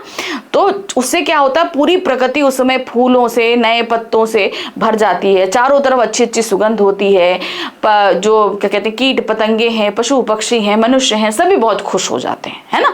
तो उसी की सुंदरता के बारे में यहाँ बता रहे हैं। क्या कहते हैं, अट नहीं रही आभा फागुन की, तन सट नहीं रही, कहीं सांस लेते हो, घर घर भर देते हो, उड़ने को नभ में तुम पर कर देते हो, आंख अटाता हूं तो हट नहीं रही है। अब यहाँ क्या कह रहे हैं, अट नहीं रही, अटना मतलब होता है समाना, ठीक है ना, जैसे हम लोग सूटकेस वगैरह सेट करते हैं ना, बहुत ज्यादा सामान भर देते हैं, क्या मतलब, मम्मी अरे मम्मी अट नहीं रहा है, यानी कि इतना ज्यादा सामान होता है कि वो सूटकेस के अंदर समा नहीं रहा है। यानी कि फागुन मास की जो सुंदरता है, आभा फागुन के तन की, यानी कि फागुन मास को जो है ना, वो उसका एक शरीर बना दिया, एक सुंदर सी स्त्री का, कि उस फागुन मास की इतनी ज्यादा सुंदरता है कि वो इस धरती पे समा नहीं पा रही, अट नहीं रही है, सट नहीं रही है। सट नहीं रही मतलब अब उसको हम कहाँ पे एडजस्ट करें, इतनी चारों तरफ प्रकृति इतनी सुंदर है। कहीं सांस लेते हो, घर घर भर देते हो, अब हर जगह फूल खिले हुए हैं, हर जगह फूल खिले हैं, हर जगह सुंदरता है, यानी कि तुम हर जगह हो, हर जगह तुम सांस ले रहे हो, यानी कि फागुन मास की सुंदरता हर घर में है, हर जगह पर तुम सांस ले रहे हो, हर एक घर में तुम जो है वो सुगंध भर रहे हो, उड़ने को नभ में तुम पर कर देते हो, यानी कि चारों तरफ उस फूलों की सुगंध जो है पर लगाकर चारों तरफ नभ में फैली हुई है। अब मैं इतनी सुंदरता से अगर आंख हटाना चाहूं तो हट नहीं रही है, यानी कि मैं जितना हटाना चाहूं इस आंख से, इतनी सुंदरता है चारों तरफ कि मैं आंख हटाकर अलग कर लूं, मगर मैं हटा नहीं पा रहा हूं। पत्तों से लदी डाल, कहीं हरी कहीं लाल, कहीं पड़ी है उर्मे मंद गंध पुष्पमाल, पाट पाट शोभा श्री पट नहीं रही है। अब यहाँ क्या कह रहे हैं कि अब चारों तरफ जो पेड़ की डालियां हैं वो क्या है, पत्तों से लदी हुई हैं, कहीं हरी हैं कहीं लाल हैं, यानी कि हरे हरे पत्ते हैं और नए नए जब पत्ते निकलते हैं तो लाल होते हैं, कहीं फूल लाल लाल खिले हुए हैं। तो मतलब चारों तरफ जो डालियां हैं वो कहीं पर हरी हैं तो कहीं पर लाल हैं। कहीं पड़ी है उर में, यानी कि अब उन्होंने बोला क्या है, फागुन को उन्होंने एक शरीर के माध्यम से बताया है, तो कह रहे हैं जैसा लग रहा है कि फागुन रूपी सुंदरी के उर यानी कि हृदय में क्या है, एक माला पड़ी है, मंद गंध पुष्पमाल। मंद मतलब धीमी, यानी कि गंध मतलब खुशबू, फूल माला यानी कि धीमी धीमी खुशबू की माला जो है वो फागुन रूपी सुंदरी ने अपने गले में धारण कर रखी है। पाट पाट शोभा श्री पट नहीं रही, यानी कि हर एक दरवाजे पर, हर एक कोने पर इतनी सुंदरता है कि वो सुंदरता समा नहीं पा रही है, इस धरती में वो सुंदरता समा नहीं पा रही है। चलिए अब हम आ जाते हैं अपने 5th चैप्टर पे। कौन सा है 5th चैप्टर, देखिए फर्स्ट हो गया सूरदास के पद, सेकंड हो गया राम लक्ष्मण परशुराम संवाद, थर्ड हो गया आत्मकथ्य, फोर्थ हो गया उत्साह अट नहीं रही, और 5th हमारा चैप्टर है कौन सा, यह दंतुरित मुस्कान, जो कि लिखी हुई है नागार्जुन द्वारा। यहाँ पर भी 2 कविताएं हैं, कौन कौन सी हैं, यह दंतुरित मुस्कान और फसल, ठीक है, 2 कविताएं हैं। तो पहला हम कविता यहाँ पर पढ़ेंगे दंतुरित मुस्कान। अब जो हमारे कवि नागार्जुन जी हैं, ये एक घुमक्कड़ कृष्ण के प्रवृत्ति या वार प्रवृत्ति जिसे हम बोलते हैं वो, यानी कि हमेशा वो बाहर ही अपने घर से रहते, घूमते रहते। तो जब इनके घर पर पुत्र प्राप्ति हुई, इनको पुत्र प्राप्ति हुई, यानी कि इनकी पत्नी के ने जब बेटे को जन्म दिया तो उस समय नागार्जुन जी घर पर नहीं थे, और पुत्र जन्म के करीबन 4-5 महीने बाद वो घर आते हैं। तो एक तरीके से नागार्जुन जी पहली बार अपने बच्चे को देख रहे हैं और बच्चा पहली बार अपने पिता को देख रहा है, ठीक है। और जब पहली बार देख रहे हैं तो वो बच्चा इतना बड़ा हो गया है कि उसके छोटे छोटे से दांत निकल आए, ठीक है ना। तो यहाँ पर जो दिया है ना, यह दंतुरित मुस्कान, यानी कि छोटे छोटे दांतों वाली जो मुस्कुराहट, यानी छोटा सा बच्चा है जिसके छोटे छोटे दांत निकलते हैं, तो जब वो मुस्कुराता है तो मुस्कान कितनी क्यूट लगती है ना। तो उसी मुस्कान के बारे जब उन्होंने अपनी पहली बार अपने बच्चे की वो मुस्कान देखी छोटे छोटे दांतों वाली, तो वो इतना मोहित हो गए कि उन्होंने इस कविता की रचना कर डाली, ठीक है। चलिए देखते हैं, तुम्हारी ये दंतुरित मुस्कान मृतक में भी डाल देगी जान, धूल धूसर तुम्हारे ये गात, छोड़कर तालाब मेरी झोपड़ी में खिल रहे जलजात, परस पाकर तुम्हारा ही प्राण पिघल कर जल बन गया होगा कठिन पाषाण, छू गया तुमसे कि झरने लग पड़े शेफालिका के फूल, बांस था कि बबूल। अब यहाँ पर क्या कह रहे हैं, चलिए, तुम्हारी ये दंतुरित मुस्कान, अपने बच्चे से कह रहे हैं कि तुम्हारी ये छोटे छोटे दांतों वाली मुस्कान मृतक में भी डाल दे जान, यानी कि जो व्यक्ति मर गया है उसमें भी जान डाल दे। अब यहाँ पर मृतक को जीवित नहीं किया जा सकता, ना वो देख सकता है मुस्कान को, तो यहाँ पर मृतक से तात्पर्य है जो व्यक्ति जीने की आस को भी छोड़ चुका हो, है ना। बहुत सारे लोग ऐसे होते हैं जो लोग जीने की आस छोड़ दें, अगर वो ऐसा व्यक्ति तुम्हारी मुस्कान को देख ले तो भी उसके अंदर जीने की इच्छा जाग जाए। तुम्हारी मुस्कान इतनी अच्छी है, ठीक है। धूल दूसर तुम्हारे ये गात, यानी कि तुम्हारा ये शरीर, क्योंकि छोटा बच्चा क्या होता है, जमीन में चलता है तो धूल वगैरह लग जाती है, तो वही कह रहे हैं तुम्हारा गात मतलब शरीर, तुम्हारा ये शरीर जो धूल से भरा हुआ है उसको देखकर ऐसा लग रहा है मानो छोड़कर तालाब मेरी झोपड़ी में खिल रहे जलजात, यानी कि जिस तरीके से तुम्हारा शरीर धूल से भरा हुआ है ऐसा लग रहा है कि जो कमल है वो तालाब को छोड़कर मेरे घर में खिल गया है, यानी कि अपने बच्चे को देखकर इतना सुंदर कि एक कीचड़ भरे तालाब को में एक जैसे कमल खिलता है उसी तरीके से इस घर में तुम प्रतीत हो रहे हो, उस कमल की फूल की भांति।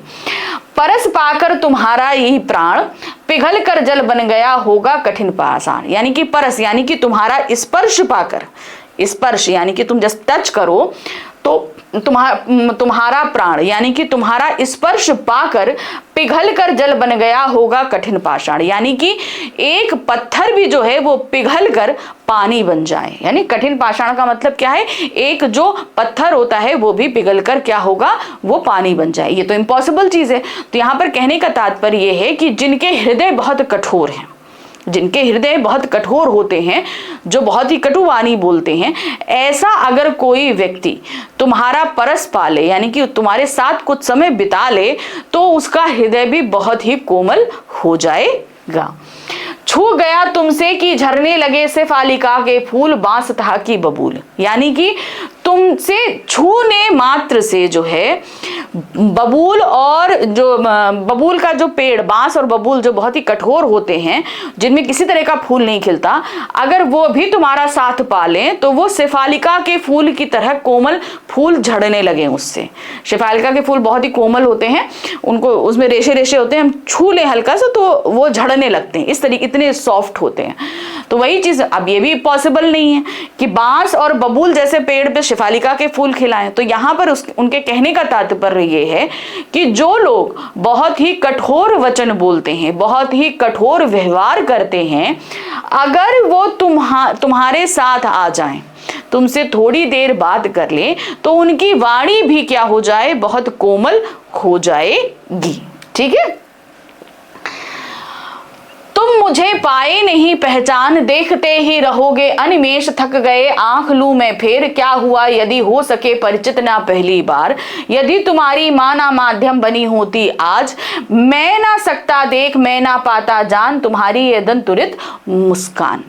तो अब यहां पर ये क्या कह रहे हैं, देखिए, तुम मुझे पाए नहीं पहचान। अब चूंकि बच्चा क्या है, वो पहली बार, पिता तो हैं लेकिन भाई वो पहली बार देख रहे हैं तो बच्चा तो पहचानता नहीं है, तो वो ही कह रहे हैं कि तुम मुझे पहली बार देख रहे हो, तुम मुझे पहचान नहीं पाए हो, देखते ही रहोगे अनिमेष। अनिमेष का मतलब क्या होता है, बिना पलक झपकाए एक टक देखते रहना। तो अब तुम मुझे पहचान, बच्चे के अंदर क्या होता है, जब पहचान नहीं पाता तो वो लगातार एक टक देखता रहता है। तो वही कह रहा है कि तुम मुझे पहचान नहीं पाए हो और लगातार एक ही टक देख रहे हो। थक गए होगे मतलब तुम लगातार बिना पलक झपकाए देखोगे तो तुम थक गए होगे, तुम तो आंख फेरोगे नहीं, मैं ही तुमसे आंख हटा लेता हूं।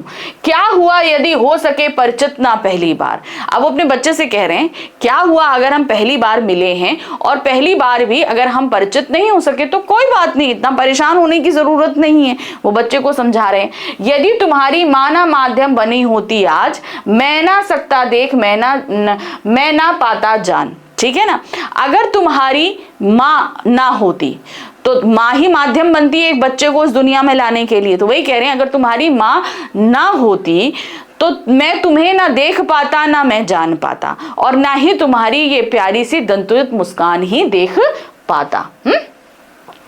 धन्य तुम माँ भी तुम्हारी धन्य, चिर प्रवासी मैं इतर मैं अन्य, इस अतिथि से प्रिय तुम्हारा क्या रहा संपर्क, अंगुलियां माँ की कराती रही मधुपर्क, देखते तुम इधर कनखी मार, और होती जब की आंखें चार, तब तुम्हारी दंतुरित मुस्कान मुझे लगती बड़ी ही छवि मान। तो अब यहाँ पर क्या कह रहे हैं, धन्य तुम माँ भी तुम्हारी धन्य। अब वो क्या कह रहे हैं, अपने जीवन में इस बच्चे को आने के लिए धन्यवाद दे रहे हैं, और वो बच्चा जिस माँ के माध्यम से आया है यानी कि उनकी पत्नी, उनको भी धन्यवाद कह रहे हैं, यानी कि तुम्हारा भी बहुत बहुत धन्यवाद और तुम्हारी माँ का भी बहुत बहुत धन्यवाद।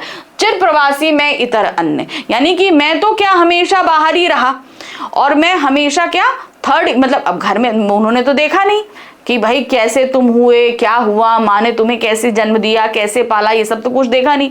ये क्या कह रहे हैं कि मैं तुम्हारी माँ का बहुत धन्यवाद देता हूँ, मैं तो हमेशा एक प्रवासी की तरह रहा, एक अन्य व्यक्ति की तरह रहा, इस अतिथि से प्रिय तुम्हारा क्या संपर्क, मैं तो एक अतिथि के समान इस घर में आता हूँ, तुम मेरे को कैसे जान पाओगे, मेरे से कैसे संपर्क कर पाओगे, क्योंकि मैं तो एक अतिथि की तरह कुछ समय के लिए ही इस घर पर आता हूँ। उंगलियां माँ की कराती रही मधुपर्क, यानी कि तुम्हारे सारा कार्य, तुम्हें प्रेम देना, स्नेह देना, तुम्हारे खिलाना पिलाना, हर एक काम जो है वो किसने किया, तुम्हारी माँ ने किया, इसलिए बच्चा माँ से ज्यादा अटैच रहता है। तो वही कह रहे हैं तुम्हारी माँ ही तुम्हारे सभी कामों को करती रही। देखते तुम इधर कनखी मार, यानी कि वो कह रहे हैं कि भाई तुम मुझे नहीं पहचान पाए, इसका रीजन ये है क्योंकि मैं तो एक अतिथि की तरह रहा, तुम्हारे सारे काम तुम्हारी माँ करती रही, इसीलिए मैं तुम्हें और तुम्हारी माँ को धन्यवाद देता हूं कि उनकी वजह से मैं इतनी प्यारी सी सी दंतुरित मुस्कान को देख पाया हूं। अब क्या कहते हैं, देखते तुम इधर कनखी मार। कनखी मार मतलब क्या, सर सीधा है लेकिन हम टेढ़े होके देखें, आंखें हमारी ऐसी नहीं। कनखी मतलब होता है कान के पास से इधर देखना। तो क्या कह रहा है, बच्चे तुम क्या है कनखी मारकर तुम मुझे देख रहे हो। और होती जबकि आंखें चार, यानी कि जब हम दोनों की आंखें मिल जाती हैं, भाई डायरेक्ट तो देख नहीं रहा है, टेढ़े होके देख रहा है, और जब हम दोनों की आंखें मिल जाती हैं, यानी कि कवि की और बच्चे की मिल जाती हैं, तब तुम्हारी दंतुरित मुस्कान मुझे लगती है। और जैसे आंखें मिल जाती बच्चा हंसने लगता। तो वो छोटी छोटी प्यारी सी दंतुरित मुस्कान हमारे कवि का मन जो है वो मोह लेती, छवि मान उनको लगती। तो इस तरीके से उन्होंने अपने प्यारे से बच्चे की जो मुस्कान थी वो यहाँ पर बताई है। अब इसी चैप्टर में हमारी अगली कविता है कौन सी, फसल। ये भी नागार्जुन जी ने ही लिखी है। अब इसमें इन्होंने क्या लिखा हुआ है, देखिए ध्यान से, कि हमारी थाली में जो आने वाला भोजन होता है वो किनके किनके सहयोग से बनता है, ये चीज हमें यहाँ पर बताने की कोशिश की गई है। अब ये जो अन्न मिल रहा है वो कैसा है, फसल के माध्यम से होता है। अब ये फसल क्या होती है और कैसे उपजती है ये बताया गया है। देखिए, एक के नहीं दो के नहीं ढेर सारी नदियों के पानी का जादू, एक के नहीं दो के नहीं लाख लाख कोटि कोटि हाथों के स्पर्श की गरिमा, एक की नहीं दो की नहीं हजार हजार खेतों की मिट्टी का गुणधर्म। तो क्या कह रहे हैं, अब यहाँ पर इन्होंने एक के नहीं दो के नहीं कई बार बताया, तो इसका मतलब उन्होंने खाली एक के नहीं, अब खेत एक जगह तो होते नहीं। अब अगर हम अपने भारत की बात करें तो कितने सारे खेत हैं, है कि नहीं, फिर विश्व में तो और भी ज्यादा है। तो वही चीज कह रहे हैं, एक के नहीं दो के नहीं ढेर सारी नदियों का पानी का जादू है। अब एक या दो नदी नहीं, बहुत सारी नदियों का पानी जो है इन खेतों में पड़ता है और जादू करता है। यानी क्या होता है, ये पानी पड़ते ही फसल क्या होती है, वो अपने रूप को ग्रहण करने लगती है। एक के नहीं दो के नहीं लाख लाख कोटि कोटि हाथों के स्पर्श। तो एक दो नहीं लाखों नदियों का पानी पड़ता है, उसी तरीके से एक दो हाथों नहीं लाखों करोड़ों हाथों की मेहनत के द्वारा ही ये फसल पर जो है वो गुड़ाई है, सिंचाई है, निराई है, कटाई है, बहुत सारी बुआई है, बहुत सारा काम किया जाता है। तो बहुत एक दो हजार नहीं लाखों करोड़ों हाथ जब मेहनत करते हैं तब कहीं जाकर ये फसल बनती है। एक के नहीं दो के नहीं हजार हजार खेतों के मिट्टी के गुणधर्म, यानी कि अलग अलग जगह की मिट्टियां अलग अलग होती हैं, हर जगह की मिट्टी की पौष्टिकता होती है। तो एक दो खेत की पौष्टिकता नहीं, हजार करोड़ों खेतों के मिट्टी की जो पौष्टिकता होती है वो फसल का रूप धारण करती है। फसल क्या है, और तो कुछ नहीं वह नदियों के पानी का जादू है। अब इतनी सारी नदियां, इतने सारे लोग, इतनी सारी खेतों की मिट्टी जब एक साथ होती है तब फसल बनती है। तो वही उन्होंने बोला फसल क्या है, और कुछ नहीं वह नदियों के पानी का जादू है। जब नदियों का पानी खेतों में पड़ता है तो नदी का पानी अपने साथ बहुत सारी उर्वरा शक्ति, बहुत सारी जो है प्रोटीन वगैरह लेकर आती है, बहुत सारे विटामिन लेकर आती है। तो वो जब पानी खेतों में पड़ता है तो वो फसल को बहुत अच्छा बनाता है। बहुत सारे स्पर्श, हाथों के स्पर्श, यानी कि बहुत सारे किसान जब मेहनत करते हैं तब ये फसल तैयार होती है। भूरी काली संदली मिट्टी का घोल। अब यानी हर जगह की मिट्टी अलग अलग होती है, कहीं की भूरी होती है, कहीं काली होती है, कहीं गेहुआ संदली रंग की होती है। तो हर जगह की मिट्टी के अलग अलग गुण धर्म के हिसाब से फसल होती है। रूपांतर है सूरज की किरणों का। अब आपको पता है कि भाई जब जो क्या कहते हैं पेड़ होते हैं वो सूरज की किरणों से ही अपना भोजन बनाते हैं। तो जो सूरज की किरणें हैं वो क्या पड़ती हैं, पौधों पर पड़ती हैं और वो अपने लिए भोजन बनाती हैं, रूपांतरण करती हैं, फोटोसिंथेसिस होता है जिसके थ्रू जो होता है पेड़ बढ़ता है। सिमटा हुआ संकोच है हवा की थिरकन से, और हवा जो एक शुद्ध वातावरण प्रदान करती है, इन सब के मिलने से ही क्या होता है, एक अच्छी फसल तैयार होती है। यानी कि प्रकृति और मनुष्य इन दोनों के सहयोग से ही फसल तैयार होती है और हमारे थालियों में भोजन प्राप्त होता है। ठीक है, चलिए अब हम आ जाते हैं अपने 6th चैप्टर, यानी कि हमारे काव्य खंड का जो अंतिम अध्याय है। कौन सा है, संगतकार। मंगलेश डबराल जी द्वारा लिखित। तो ये जो संगतकार है, संगतकार का मतलब यहाँ पर बेसिकली जो होता है, जब कोई स्टेज परफॉर्मेंस होती है तो एक मुख्य गायक होता है जो गाना गा रहा होता है, उसके सपोर्ट में यानी कि जो बैकग्राउंड सिंगर्स होते हैं उन्हें हम संगतकार कहते हैं। तो जो मेन सिंगर होता है जब वो गाना गाता है, गाते गाते कहीं अगर बहुत ऊंचा सुर लगा ले तो उसका गला थक जाता है, या फिर वो इधर उधर कहीं सुरों में भटक जाए तो संगतकार वापस उस सुर में आने के लिए उसका मदद करता है। तो संगतकार की अहमियत को समझाते हुए यहाँ पर इस कविता में ये भी बताने की कोशिश की गई है कि हमारे सबके जीवन में ऐसे बहुत सारे संगतकार होते हैं जो अपनी पहचान को गुमनाम रखते हैं और हमें आगे बढ़ाते हैं। ऐसे संगतकार हमारे माता पिता हैं, हमारे शिक्षक हैं, और अगर हम चले जाएं फिल्म इंडस्ट्री में तो ऐसे स्पॉट बॉयज हैं, निर्देशक हैं, डायरेक्टर हैं, को एक्टर्स हैं। हम फिल्म की मेन लीड से पहचान लेते हैं कि भाई ये हीरो हीरोइन है, उनको देख लेते हैं। इनके पीछे बहुत सारे लोग जो पर्दे पर नहीं आए और उन्होंने मेहनत करी। उसी तरीके से हर एक फील्ड में ऐसा एक संगतकार होता जरूर है, ठीक है। लेकिन यहां पर सिर्फ एक संगीत महफिल के बारे में बात की गई है ये समझाने के लिए, ठीक है। तो चलिए देखते हैं। मुख्य गायक के चट्टान जैसे भारी स्वर का साथ देती वह आवाज सुंदर कमजोर कांपती हुई थी। वह मुख्य गायक का छोटा भाई है या उसका शिष्य, या पैदल चलकर सीखने आने वाला दूर का कोई रिश्तेदार। मुख्य गायक की गरज में वह अपनी गूंज मिलाता आया है प्राचीन काल से। गायक जब अंतरे की जटिल तानों के जंगल में खो चुका होता है या अपने ही सरगम को लांघ कर, ठीक है। तो चलिए अब हम यहां से बताते हैं क्या है। मुख्य गायक के चट्टान जैसे भारी स्वर का साथ देती वह आवाज सुंदर कमजोर कांपती हुई है, यानी कि जो मेन गायक है उसका स्वर जो है वो चट्टान जैसा मजबूत है, वो गा रहा है क्योंकि मुख्य गायक है तो उसका पूरे ऑडिटोरियम में उसकी आवाज बहुत अच्छी सी भारी सी गूंज रही है। लेकिन उस भारी सी आवाज को साथ देती हुई एक कांपती सी कमजोर सी एक आवाज जो पीछे से आ रही है वो आवाज संगतकार की है। वह मुख्य गायक का छोटा भाई है। अब लोग कौन है वो जिसकी आवाज धीमे से आ रही है, वो कौन है? तो लोग ये क्या सोचते हैं, या तो वो मुख्य गायक का छोटा भाई है, या वो मुख्य गायक का कोई शिष्य है, या पैदल चलकर सीखने आने वाला दूर का कोई रिश्तेदार। यानी कि उन्होंने बताया कि जो मुख्य गायक है उनका कोई एक दूर का रिश्तेदार होगा जो पैदल चलकर आने का तात्पर्य बताया कि बड़ा गरीब सा जो है वो कमजोर सा एक ऐसा व्यक्ति होगा जो संगीत सीखने मुख्य गायक के पास आता है होगा, शायद ये उसी की आवाज है। अब ये संगतकार के बारे में हमारे कवि बतला रहे हैं कि शायद इनमें से कोई हो सकता है, उनका छोटा भाई हो सकता है, शिष्य हो सकता है, या कोई दूर का रिश्तेदार हो सकता है। अब क्या कह रहे हैं, मुख्य गायक की गरज में, यानी कि उसकी आवाज बहुत दमदार रहे, जो मेन सिंगर है मुख्य गायक है उसकी मुख्य गायक की जो मजबूत चट्टान जैसी आवाज है वह अपनी गूंज मिलाता आया प्राचीन काल से। ना जाने कब से संगीत कॉन्सर्ट्स होते आ रहे हैं, तो बहुत समय से पहले से हमेशा मुख्य गायक की आवाज को एक कमजोर सी आवाज सपोर्ट करते हुए जरूर होती है। ना जाने कब से ये काम चलता चला आ रहा है। गायक जब अंतरे की जटिल तानों के जंगल में, जब गायक, भाई शास्त्रीय संगीत में बहुत ही जटिल मुश्किल जो है वो गाया जाता है, तो वही उन्होंने कहा कि जब गायक, जो मुख्य गायक होता है, वो जब इतने जटिल तानों के जंगल में कहीं खो जाता है, यानी कि इतनी ऊपर चढ़ाव उतारू वाली जो ताने होती हैं उनमें कहीं वो उलझ जाता है, तब खो चुका हो या अपने ही सरगम को लांघ कर, यानी कि मुख्य गायक जो है या तो उन जटिल तानों में कहीं खो जाता है या जो गाना गा रहा है उसी सरगम को लांघ कर कहीं आगे निकल जाता है, यानी कि उस सरगम से हटकर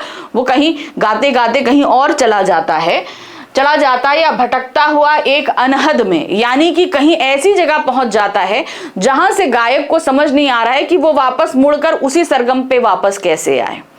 तब उस कंडीशन में तब संगतकार ही स्थाई को संभाले लगता है, यानी कि जहां से उस मुख्य गायक ने गाना शुरू किया था वहां को कौन, संगतकार संभाल के रखता है। तब वो हल्की आवाज में वहां से जब तान देना शुरू करता है तब वो मुख्य गायक वहां से लौटकर उस सरगम पर वापस चला आता है। तो यानी कि एक तरीके से जब मुख्य गायक बहुत आगे निकलकर कहीं भटक जाता है तो संगतकार स्थाई को संभालता है, उस स्थाई को गाता है और मुख्य गायक उस स्थाई पर वापस आ जाता है।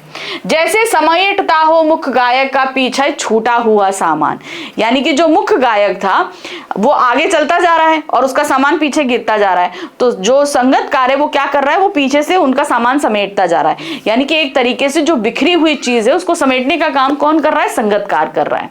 तो एक तरीके से संगतकार क्या कर रहा है, मुख्य गायक के सामान को समेट रहा है, यानी कि उसकी उलझी हुई तानों को सुलझाने का कार्य कर रहा है।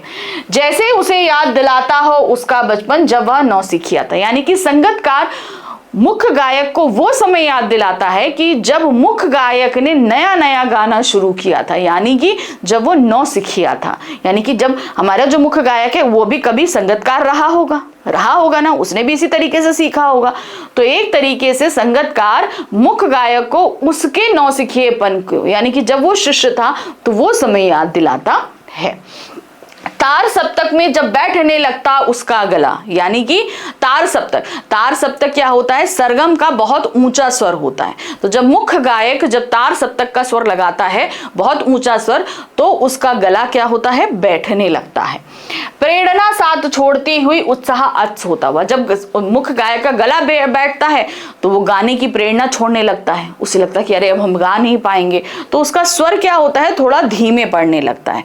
तो क्या होता है, आवाज में राख सा कुछ गिरता हुआ। आवाज में राख से गिरने का मतलब क्या होता है, उसकी आवाज थोड़ी सी बोझिल होने लगती है, थोड़ी मध्यम होने लगती है। किसकी, मुख्य गायक की आवाज। उसका गला बैठ रहा है तो उसका इंटरेस्ट भी कम हो रहा है, कि उसे लग रहा है कि हम नहीं कर पाएंगे, तो वो घबरा रहा है, और उस घबराहट में क्या हो रहा है, उसकी आवाज बैठ रही है। राख का गिरना मतलब मुख्य गायक की आवाज का बैठना।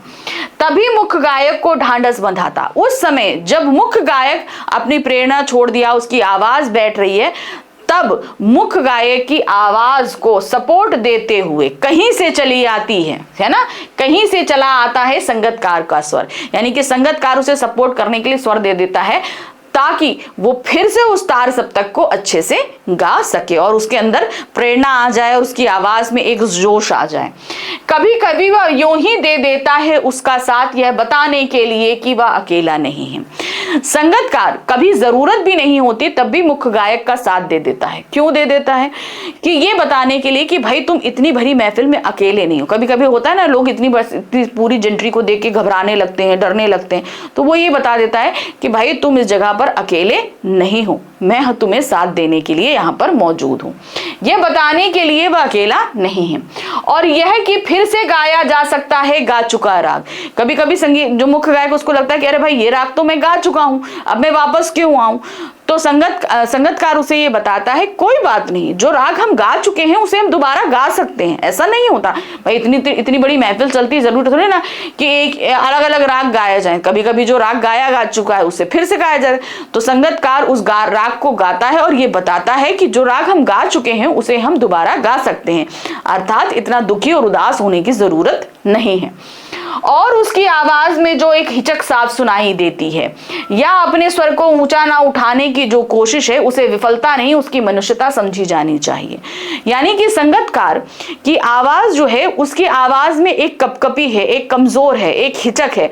क्यों, क्योंकि ये उसकी ये नाकामी नहीं है, वो ये नहीं है कि वो इतना अच्छा गा नहीं सकता, वो गा सकता है, लेकिन वो जानकर मुख्य गायक से अपनी आवाज को नीचा रखना चाहता है। इसी कोशिश में उसकी आवाज कांपने लगती है। तो ये उसकी क्या है, ये उसकी विफलता नहीं है कि वो गा नहीं सकता, ये उसकी मनुष्यता है। क्यों, क्योंकि ये महफिल मुख्य गायक के लिए है, इसलिए वो अपनी आवाज को कम रखता है। तो ये क्या है, उसकी मनुष्यता है, ये उसकी विफलता नहीं है।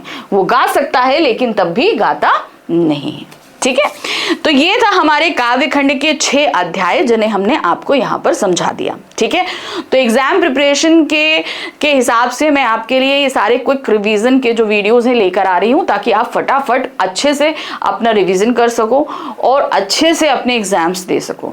तो ये मैं अभी पहले से लेकर आ रही हूँ, आप पढ़ सकते हो, एग्जाम्स के दौरान भी इन्हें देख सकते हो। ठीक है, तो अभी तो हमने क्षितिज काव्य खंड का जो सिर्फ काव्य खंड क्षितिज का काव्य खंड किया है, अभी हम क्षितिज का गद्य खंड भी पूरा ऐसे ही एक क्विक मैराथन लेकर आएंगे, ताकि आप फटाफट एक ही वीडियो में सारे चैप्टर्स पढ़ लोगे। तो इसी तरीके से हम फिर से मिलेंगे दोबारा। वीडियो कैसा लगा ये जरूर बताइएगा, कितना हेल्पफुल रहा। और हाँ, जिस तरीके से ग्रामर और लेखन आपने अपनी पूरी प्रैक्टिस कर ली है, अब आप जल्दी से अपनी क्षितिज काव्य खंड की कर लीजिए। नेक्स्ट आपके लिए मैं लेकर आऊंगी क्षितिज गद्य खंड का। तो मिलेंगे अगली बार। ध्यान से पूरी प्रिपरेशन कीजिए और एग्जाम तक हम आपके साथ रहेंगे। बहुत सारे बच्चे मुझे ये भी कंप्लेंट कर रहे हैं कि मैम ग्रामर की प्रैक्टिस भी बहुत जल्दी ही कराऊंगी। ठीक है ना? तो मिलते रहेंगे। Thank you for watching. Bye bye.